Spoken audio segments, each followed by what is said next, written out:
할렐루야.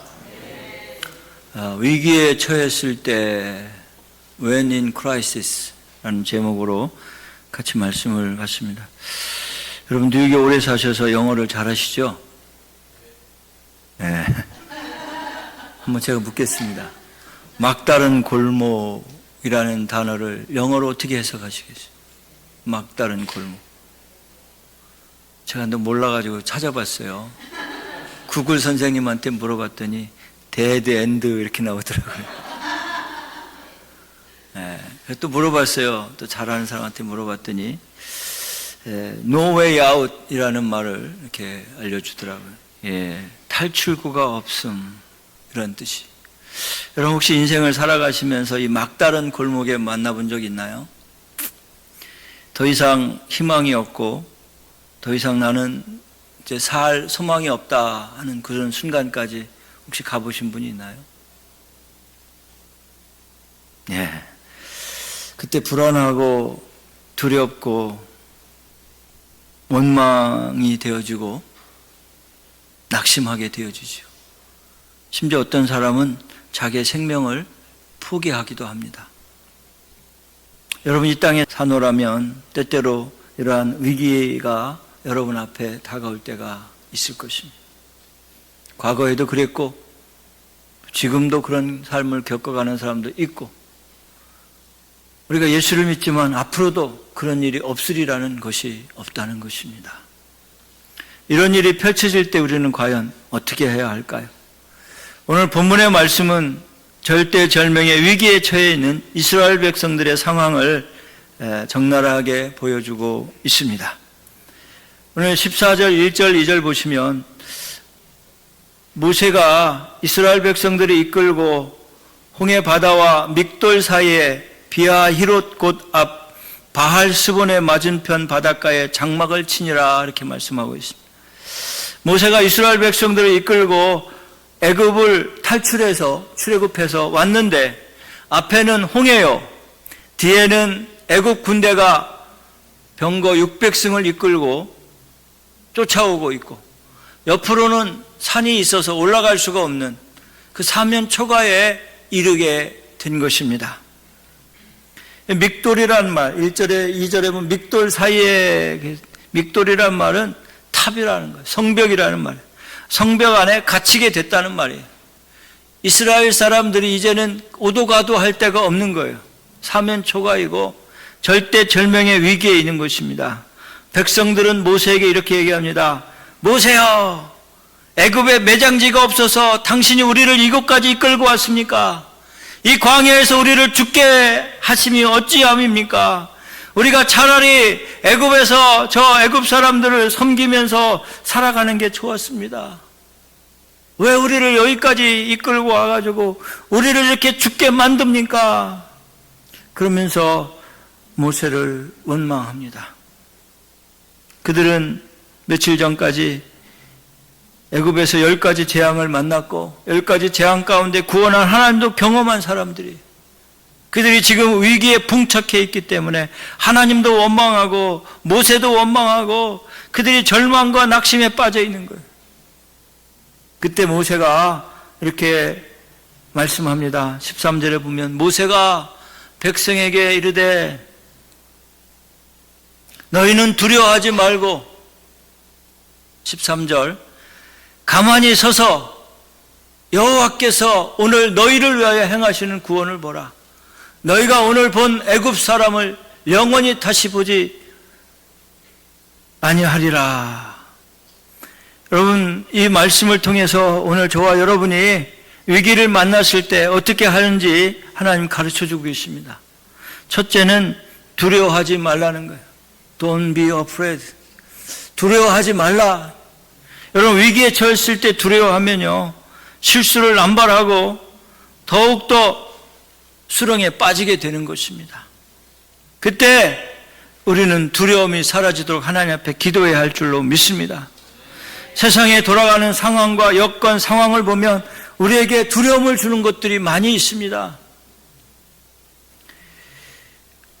우리가 믿음의 눈으로 보지 못하고 세상의 상황과 환경을 볼 때 우리는 좌절하고 낙심할 수밖에 없는 상황들이 얼마나 많이 있습니까?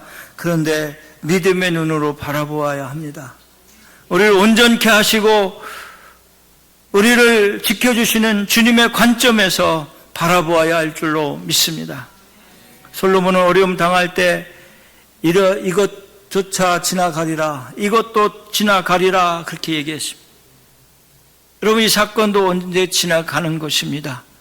불안과 두려움이 제자들에게 엄습했을 때 예수님이 십자가에 달려 돌아가신 것을 보고 그들이 두려움이 엄습해서 집마다 문을 걸어 잠그고 숨어 있을 때 예수님께서 나타나셔서 얘들아 두려워하지 말라 그러셨습니다.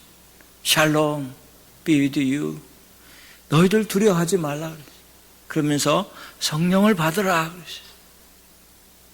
성령이 여러분에게 임하시면 여러분 두려움이 사라지는 줄 믿습니다. 두려울 때 주님을 바라보시기를 바랍니다. 광야에서 죽게 된 이스라엘 백성들이 모세의 멱살을 잡고 모세를 향해 손가락질하며 외칠 때 모세는 하나님 앞에 기도했습니다. 그리고 하나님 앞에 받은 말씀을 백성에게 말합니다. 너희는 두려워하지 말고 가만히 서서 여호와께서 오늘 너희에게 행하시는 구원을 보라. 너희가 오늘 본 애굽 사람들은 영원히 다시 보지 아니하리라. 모세가 어떻게 이렇게 담대할 수 있을까요? 많은 신학자들은 그렇게 말합니다. 모세는 광야 생활 40년을 미리 다 겪었기 때문이라는 거예요. 미디안 광야에서 40년 동안 하나님과 함께함을 경험했고 40년 동안 양을 치면서 하나님과 교통했기 때문에 그는 담대했던 것입니다. 모세가 40세에 나는 민족의 지도자가 되어서 이스라엘을 살리리라 했을 때 하나님 그를 쓰지 않으시고 저 미디안으로 피난 가게 하셨습니다. 그리고 미디안에서 40년 동안 하나님과 교통했을 때 80이 되어서 하나님 그를 사용하시기 시작합니다. 모세가 나는 못합니다. 나는 말도 못하고 나는 못합니다. 그때 하나님께서 넌 할 수 있다. 여러분, 우리가요 하나님 앞에 나는 못합니다. 그럼 하나님 쓰십니다. 근데 나는 할 수 있습니다. 그러면 하나님 안 쓰시더라고요. 그래서 모세를 통해서 이스라엘 백성들 이끌고 나와서 그들이 원망하며 낙심하고 손가락질하고 멱살 잡을 때도 하나님 앞에 두려워하지 말라. 오늘 가만히 서서 보라. 여호와께서 오늘 너희들을 향해서 행하시는 구원을 보라. 이렇게 말씀하고 있습니다. 이것이 여러분에게 은혜가 되기를 주님의 이름으로 축원합니다. 우리 겟세마네 교회 많은 성도님들 두려워하지 마시기를 바랍니다. 창세기 15장 1절에 보면 이후에 여호와의 말씀이 환상 중에 아브라함에게 임하여 이르시되 아브라함아 두려워하지 말라. 나는 네 방패요 너의 지극히 큰 상급이니라. 아브라함이 두려웠습니다. 하나님이 자식을 많이 주시고 민족을 이루겠다 하는데 난 아직도 자식이 없는데 어떡합니까? 했을 때 하나님께서 환상 중에 아브라함에게 걱정하지 마라. 두려워하지 말라. 나는 너의 방패요 너의 지극히 큰 상급이니라. 걱정하지 마라. 그러시면서 100세의 아들 이삭을 허락해 주셨습니다. 사랑하는 성도 여러분, 우리에게 큰 어려움과 위기가 봉착했을 때 결코 두려워하지 마시기를 바랍니다. 하나님을 믿으니 또 나를 믿으라고 하신 예수님처럼 담대하시기를 바랍니다. 여호수아가 가나안 땅에 이르러 큰 난공불락에 여리고성을 물리치고 이제 아이성에 올라갔는데 아이성이 그냥 조그맣게 보이니까 몇천 명만 보낸 거예요. 2-3천 명만 보냈다고 성경에 말씀하고 있어요. 처절하게 패배하고 돌아와서 낙심하고 하나님 앞에 물었습니다. 하나님, 어찌하여 저 난공불락이 여리고성은 쳤는데 조그만 아이성은 못 쳤습니까? 그랬더니 너희 중에 죄를 범한 자가 있다. 그래서 아간을 축출해내서 아간을 돌로 쳐 죽입니다. 그리고 아직도 두려움이 가시지 않고 있을 때 하나님께서 여호수아에게 이렇게 말씀하십니다. 여호수아야, 두려워하지 말라. 군사를 거느리고 아이성으로 올라가라. 오늘 내가 저들을 너의 손에 붙이겠다 이렇게 말씀하셨어요. 여러분 두려워하지 마시기를 바랍니다. 여러분에게 함께 하시는 하나님 오늘 또 살아서 역사하시는 줄 믿으시기를 바랍니다. 기드온이라는 사사가 있었습니다. 기드온은 겁이 많은 사람이었습니다. 미디안 족속들이 추수 때만 되면 말 타고 낙타 타고 쫓아와가지고는 곡식을 다 가지고 가고 여인들 잡아가고 아이들을 잡아다 노예로 삼는 거예요. 그 기드온이 너무너무 두려워서 하나님 앞에 기도합니다. 기드온이 얼마나 겁이 많으냐면 타작할 때 굴 속에 들어가서 했다고 그랬어요. 밖에서 하다가 이 미디안 족속이 오면은 다 뺏기잖아요. 그러니까 아주 굴 속에 들어와서 먼지 들이마시면서 추수하고 그랬어요. 근데 이 기드온이 어느 날 하나님 앞에 기도하면서 어떻게 하면 좋냐고 하나님 앞에 기도할 때 하나님께서 기드온에게 이렇게 말씀하십니다. 기드온아, 너는 안심하라. 두려워하지 말라. 사사기 6장 23절에 말씀하고 있어요. 여호와께서 그에게 이르시되 너는 안심하라. 두려워하지 말라. 네가 죽지 아니하리라 하시니라. 여러분 우리 죽을 것 같아도요 하나님이 살려주시면 사는 줄 믿으시기를 바랍니다. 솔로몬 왕이 되어 두려워할 때 두려워하지 말라를 계속 말씀하시는 거예요. 다니엘서 10장 2절에 보면 두려워하지 말라 그러셨어요. 그때 나 다니엘이 7일 1회 동안 슬퍼할 때에 하나님께서 다니엘에게 말씀하시기를 Don't be afraid. 두려워하지 말라 이렇게 말씀하셨어요.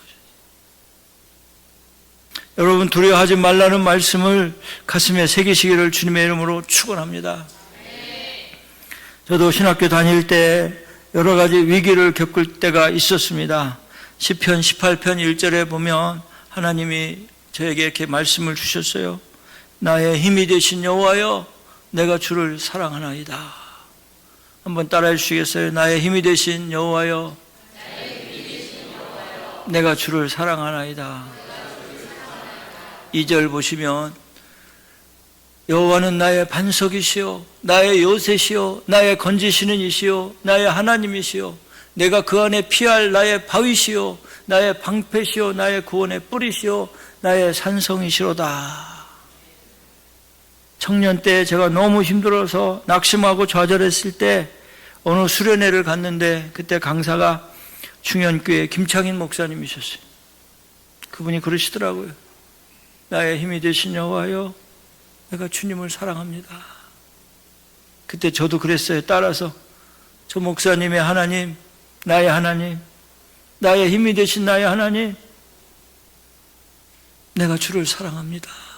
그래서 저 말씀을 외웠습니다. 여호와는 나의 반석이시오 나의 요새시오 나의 건지시는 이시오 나의 하나님이시오 내가 그 안에 피할 나의 바위시오 나의 방패시오 나의 구원의 뿌리시오 나의 산성이시로다.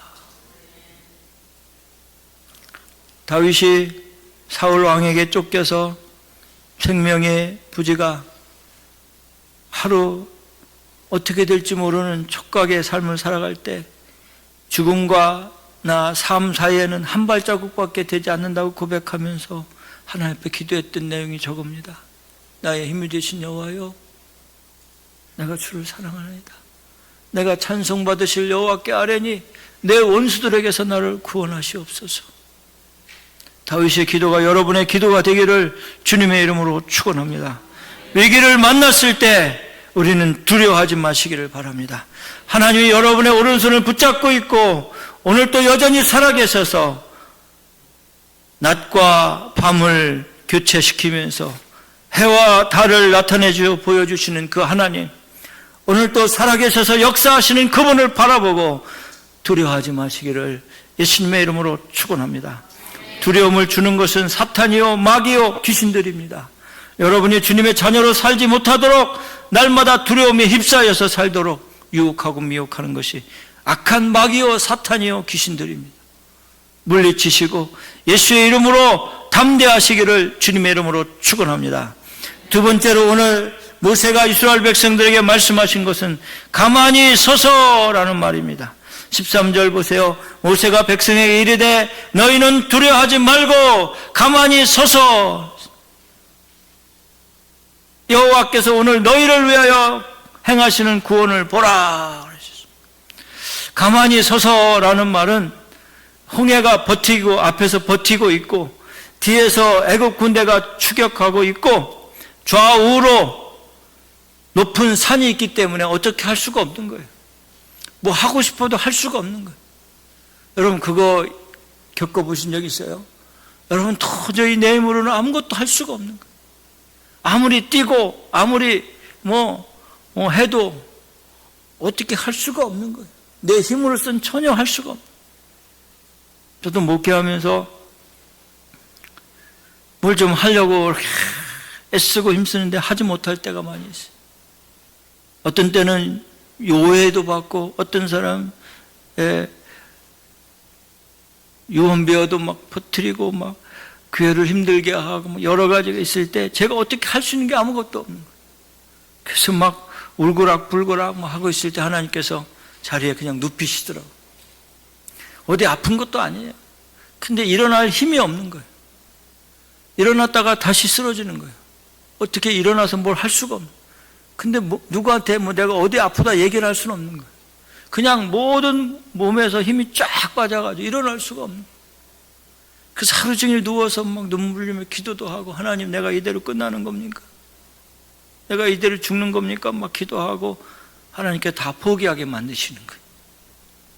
다 포기하게 만드시는 거예요. 다 내려놓게 하시는 거예요. 이제 저녁 때 되면 I give up. 그때 주님께서 너는 가만히 좀 있어라. 네가 뭘 할 수 있겠냐? 가만히 있어줘. 그런 음성을 들을 수가 있었습니다. 여러분 우리가 도무지 아무것도 할 수 없는 상황에 처했을 때 그냥 서서 주님을 바라보시기를 바랍니다. 이 바라본다는 말은요, 주님을 생각하고 주님 앞에 기도한다는 말입니다. 하나님이 하시는 일을 묵도한다는 거예요. 믿음의 사람들은요, 그냥 서서 자기 자신을 발견하는 것도 중요한 거예요. 내가 지금 어디에 있고, 내가 지금 어떤 삶을 살고 있고, 때때로는 여러분 자신을 좀 돌아보면서, 묵상하면서, 자기 자리에 서서 자기를 돌아보는 시간이 필요한 줄로 믿으시길 바랍니다. 마음의 정돈이 필요합니다. 지금까지 살아온 것, 누구의 은혜입니까? 하나님의 은혜를 발견하는 것도 중요합니다. 기도하며 하나님 앞에 내려놓는 것도 중요합니다. 정오의 태양빛을 눈부시게 비치게 하신 그분은 오늘 또 살아계시다는 그 신앙을 체험하는 시간도 필요합니다. 하나님의 작은 음성을 듣는 시간도 필요합니다. 그래서 우리는 하나님의 은혜임을 다시 알아야 할 줄로 믿습니다. 제가 좋아하는 찬송 중에 하나가 은혜라는 찬송이에요. Grace. 내가 누려왔던 모든 것들이, 내가 지나왔던 모든 시간이, 내가 걸어왔던 모든 순간이 당연한 것이 아니라 은혜였소.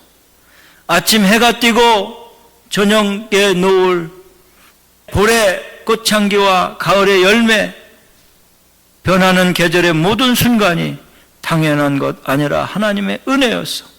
모든 것이 은혜, 은혜, 은혜, 한없는 은혜. 내 삶에 당연한 것 하나도 없었던 것을 모든 것이 은혜, 은혜였어. 여러분이 누려오는 모든 것들 하나님의 은혜인 줄 믿으시기를 바랍니다. 아침에 눈을 뜨고 숨을 쉬는 거 당연한 거 아니라 하나님의 은혜인 줄 믿으시길 바랍니다. 어저께까지 살다가 가신 분들 오늘을 살기 위해서 얼마나 발버둥친지 아십니까? 오늘을 얼마나 살고 싶어 했는지 아십니까? 그러나 오늘 우리가 숨을 쉬면서도 당연하다고 생각하는데 당연한 것 아닙니다. 하나님의 은혜입니다. 하나님 오늘이라도 여러분 거두어 가시면 가시는 거예요. 오늘 또 새 생명을 주시고 새로운 나를 맞이하게 하시고 숨을 쉬게 하는 것 하나님의 은혜인 줄 믿으시기를 바랍니다. 내 명철을 의지하지 말라. 너는 범사에 그를 인정하라. 그리하면 내 길을 지도하시리라. 주님을 의지하시기를 바랍니다. 그분을 인정하시기를 바랍니다. 범사에 그를 인정하시기를 바랍니다. 가만히 서 있으라는 말은 그를 인정하라는 거예요. 내 자신의 모든 걸 내려놓고 스탑시키고 주님을 받아들이라는 것입니다. 밤새 여러분, 밤에 잘 때 핸드폰을 충전기에 꽂지 않으면 아침에 일어나서 꺼져 있어요. 그렇죠? 밤에 꼭 충전기에 차져야 돼. 꽂아놔야 아침에 충전기가 돼 있을 거 아니에요. 깜빡하고 그냥 놔두면 그 다음날 사용할 수가 없어요. 그렇죠? 우리가 가만히 있어서 전화기를 꽂는 것처럼 여러분이 가만히 있어 주님을 바라보고 충전하는 시간, 주님을 인정하는 시간, 주님 앞에 내려놓는 시간이 필요한 거예요. 이스라엘 백성들이 지금까지 10가지 재앙을 겪으면서 애굽을 탈출했고 그동안 많은 은혜를 겪었음에도 원망과 불평하는 그들을 향해서 모세는 가만히 있으라는 거예요. 그리고 충전하라는 거예요. 하나님의 은혜를 좀 생각해 보라는 거예요. 하나님이 하실 일들을 좀 세워보시라는 거예요. 여러분, 우리가 아무것도 할 수 없을 때 가만히서 주님의 은혜를 세워보시고 주님을 인정하는 시간들을 가지시기를 예수님의 이름으로 축원합니다. 그래서 그분으로 꽉 찼을 때 그때 움직이시기를 바랍니다. 마지막으로 세 번째는 구원을 보라. 오늘 너희를 위하여 행하시는 구원을 보라. 너희가 오늘 애굽 사람들을 영원히 다시 보지 못하리라. 여호와께서 너희를 위하여 싸우시리니 너희는 가만히 있을지어다. 하나님의 말씀입니다. 신앙은 바라는 것입니다. 바라보는 것입니다. 여기서 바라보라는 것은 외적인 거예요. 그러나 신약에 와서 죄를 사해 주시고 구원해 주신 것은 내적인 구원이죠. 우리는 살아가면서 이 구원을 볼 수 있기를 주님의 이름으로 축원합니다. 히브리서 11장 29절에 보면 믿음으로 너희가 홍해를 육지같이 건넌 것처럼 주님이 하실 일을 보라라는 것입니다. 주님이 이제 행하실 것입니다. 믿음으로 그들은 홍해를 육지같이 건넜으나 애굽 사람들은 이것을 시험하다가 빠져 죽었으며 뒤따라오던 애굽 바로 왕과 모든 육백성의 병거와 그들의 병거는 홍해 바다에 수장됐습니다. 이것을 보라는 거예요. 이것을 여러분들 묵도하시기를 바랍니다. 신앙은 바라보는 거예요. 주님을 바라보는 것입니다. 주님을 바라보는 것이 얼마나 중요한지 몰라요. 그래서 히브리서 11장 믿음장에서 이렇게 말씀은 이 사람들은 다 믿음을 따라 죽었으며 약속을 받지 못하였을 때 그것들을 멀리서 보고 그랬습니다. 멀리서 보았다는 것은 바라보았다는 거예요. 보이진 않지만 믿음으로 본 거예요. 여러분이 빈자리가 많이 있잖아요. 믿음으로 꽉 찼네. 이게 바로 바라보는 거예요. 지금 현실은 아무것도 이루어진 게 없지만 여러분이 믿음의 눈으로 바라보면 다 이루어진 줄 믿으시길 바랍니다. 야곱이요, 창세기 31장에 보면 야곱이 외삼촌 라반에게 10번이나 그 품삯을 놓고 속임을 당합니다. 야곱이 이제는 더 속기 싫어가지고 외삼촌 라반한테 그렇게 얘기합니다. 외삼촌, 이제 내가 외삼촌을 위해서 일을 했는데 내 품삯을 좀 주십시오. 그러면서 뭐라고 얘기하냐면 나는 이제 가고 싶다고, 나를 보내달라고. 근데 외삼촌이 나를 계속 일을 시키려면 품삯을 달라고. 그러면서 뭐라고 그래요? 저 양들을 보시라고. 양에 지금 점이 있는 거나 또는 아롱진 것이 별로 없잖아요. 근데 만약에 점 있는 거나 아롱진 건 나한테 달라고 그래요. 그러니까 라반이 보니까 야반이 얼마나 사기꾼인지 보니까 별로 없어요. 몇 마리 안 되는 거예요. 뭐 그래라 그래요. 근데 야곱이요, 그걸 놓고 기도하기 시작하는 거예요. 하나님께서 지혜를 주셔가지고 정말 튼튼한 양이 임신을 하면, 새끼를 베면 어디로 데리고 가냐면 개울 물가로 데리고 가는 거예요.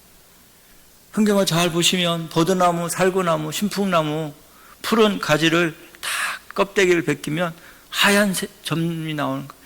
푸른색, 하얀색, 푸른색, 하얀색 개울가에다가 꽂아 넣는 거예요. 그리고 아주 튼튼한 양, 임신한 양을 갖다가 물을 먹이면서 바라보게 하는 거예요. 양이 물을 먹다가 딱 바라보고 얼룩덜룩 얼룩덜룩 그걸 바라보는 거예요. 신풍나무, 버드나무, 살구나무 껍데기를 벗기니까 그거 참 이쁘다. 얼룩달룩 얼룩달룩. 물을 먹을 때마다 그걸 보여주는 거예요. 그런데요, 이상하게 그 양들이 새끼를 낳을 때마다 얼룩달룩한 전배기를 내는 거예요. 새끼 낳으면 무조건 전배기가 되는 거예요. 얼룩달룩 아롱진 것이 되어버리는 거예요. 여기서 우리에게 주시는 교훈은요, 바라보라는 거예요. 여러분, 자식들이요, 잘 되면 여러분, 못 돼도 여러분 탓이에요. 자식이 뭘 보고 배우겠어요? 그들이 누구를 우상을 삼겠어요? 보이는 여러분 아니겠어요? 부모 아니겠습니까? 술 주정뱅이 아들이 술을 먹고 다니까 네가 이놈아 술 주정꾼이 됐냐고 막 소리치니까 아버지 닮아서 그렇다고 소리치니까 아무 말도 못해. 부모 닮게 마련이에요. 뭘 보고 자라겠어요? 욕하고 소리치는 자녀 다 여러분 닮은 거예요.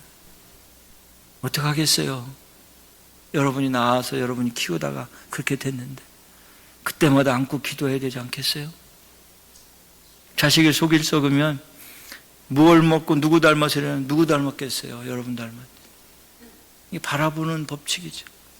선생님을 바라봅니다. 선생님 하는 그대로 하는 거예요. 선생님이 기침 하면 자기도 어느 때 하고 있고요. 아주 신기해요. 근데 그게 뭐냐면 바라봄의 법칙이에요. 저와 여러분이 주님 안에서 무엇을 바라보느냐가 중요한 거예요. 죄악 가운데 세상에 많은 세상 풍조를 바라보면 그렇게 되는 거예요. 그래서 여러분 텔레비도 자주 보지 말라는 거예요.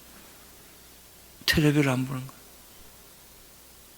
이상한 거 보지 마세요. 그걸 바라보게 되어 있습니다. 어느덧 영이 거기로 끌려가게 되어 있어요. 노예가 되어서 목을 매가지고 끌려가게 되어 있어요. 그래서 모세는 여호와를 바라보라는 거예요. 오늘 구원을 너희들이 보리라. 너희들이 보리라. 그래서 야곱에게는 전배기와 아롱진 것, 얼룩무늬 있는 양들이 많아져서 결국 사흘길쯤 떨어지게 라반과 야곱의 양들을 분리해놨는데도 불구하고 엄청 많아지는 거예요. 그러니까 라반과 그의 아들들의 눈빛이 달라지기 시작합니다. 그래서 결국은 이별을 하잖아요. 사랑하는 성도 여러분, 우리가 하나님이 하시는 것을 바라볼 수 있기를 주님의 이름으로 축원합니다. 바라봄의 법칙, 환난을 바라보지 말고 믿음으로 하나님을 바라볼 수 있기를 주님의 이름으로 축원합니다. 믿음의 눈으로 하나님을 바라보시기를 바랍니다. 큰 구원을 베푸시고 능력을 베푸시는 여호와 하나님을 바라볼 수 있기를 예수님의 이름으로 축원합니다. 이제 말씀을 정리합니다. 이사야서 43장에 보시면 이렇게 말씀합니다. 야곱아, 너를 창조하신 여호와께서 지금 말씀하시느니라. 이스라엘아, 너를 지으신 이가 말씀하시느니라. 너는 두려워하지 말라. 내가 너를 구속하였고 내가 너를 지명하여 불렀나니 너는 내 것이라. 네가 물 가운데로 지날 때에도 내가 너와 함께 할 것이요 강을 건널 때에도 물이 너를 짓물지 못할 것이며 네가 불 가운데로 지날 때 타지도 아니할 것이요 불꽃이 너를 사르지도 못하리니 대저 나는 여호와 네 하나님이요 이스라엘의 거룩한 이요 내 구원자임이라. 내가 애굽을 너의 속량물로 구스와 수바를 너를 대신하여 주었노라. 여호와께서 저와 여러분 말씀하십니다. 너는 내 것이라. 너는 내 것이라. 요즘 청소년들이 헤어지면서 그런데요. 네 안에 나 있어. 그런데 너 딴지 피지 마.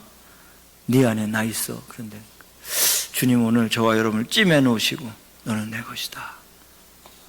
내가 너를 구속하였고 내가 너를 지명하여 불렀나니 너는 내 것이라. 두려워하지 말라. 놀라지 말라. 내가 네 하나님이 됨이라. 내가 너를 마침내 건지겠고 내가 너를 구원하여 주겠다. 이 말씀 믿고 달려갈 수 있기를 주님의 이름으로 축원합니다.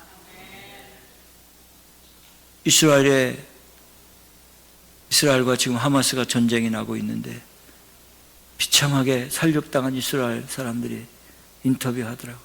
하나님 죽었습니다.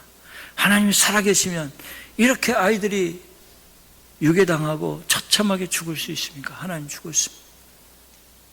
하나님이 옆에 있다면 내가 고소할 겁니다. 가만 안 둘 겁니다. 하나님 죽었습니까? 며칠 전에 한국의 할로윈데이에 죽었던 이태원에 참사가 났는데 하나님 살아계시면 이렇게 지옥을 맛보게 할 수 있습니까? 라고 했습니다. 네, 여러분, 하나님 여전히 살아계시고 시퍼렇게 눈을 띄고 계십니다. 오늘 또 지구의 자전과 공전을 통해서 모든 행성을 정확하게 돌리시고 역사를 주관하신 그분을 바라볼 수 있기를 주님의 이름으로 축원합니다. 두려워하지 마시길 바랍니다. 가만히 서서 주님을 바라보시기를 바랍니다. 하나님의 구원의 역사를 묵도하시고 구속사적인 관점으로 우리의 삶을 되돌리시기를 예수님의 이름으로 축원합니다.